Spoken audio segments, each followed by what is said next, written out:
மூணாவது திருப்பாம்புரம், தினந்தோறும் பாம்பு வந்து கும்பிடுது சுவாமியை. நாங்களே நேரில் பார்த்துருக்கிறோம். உச்சி காலத்துல பூஜை பண்ணிட்டே இருப்பார் சிவாச்சாரியார். அங்க இருந்து தாழம்பு வாசம் அடிக்கும். தாழம்புவே இருக்காது எங்கேயுமே, தாழம்பு வாசம் அடிக்கும். கொன்னை குறுக்கள் திரையை போட்டுருவார். சுவாமி உள்ள சர்ப்பம் வந்துருச்சு அப்படிம்பார். அவர் வந்து எப்படி சாமியை வழிபட்டு எப்ப போறாரோ அது வரைக்கும் உட்காந்துருப்பார் வாசல்லையே.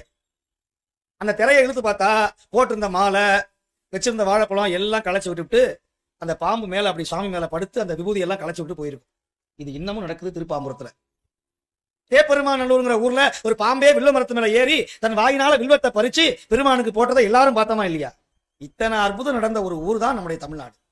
ஆனா நம்ம கடவுளே இல்லைன்னு சொல்றோம். எறும்புல இருந்து, ஈல இருந்து, குரங்குல இருந்து, காக்காவில இருந்து, கழுகுல இருந்து எல்லா விலங்கினங்களும் பெருமானை வழிபடுகிறது சிவபெருமானை. ஆனா மனுஷன் சிவபெருமானை கும்பிடுறது இல்லை. சிவனை கும்பிட்டா கஷ்டம் வருதுங்கிறான். சிவனை கும்பிட்டா தொடச்சிடுவாரு வீட்டை. சிவனை கும்பிட்டா மங்களம் வரும். சிவனை வழிபட்டால் அமங்கலம் நீங்கும். சிவனை வழிபட்டால் உங்க குடும்பம் 21 தலைமுறைக்கும் ஓங்கி வளரும். உங்க பிள்ளைங்க ஒழுங்கா படிப்பாங்க.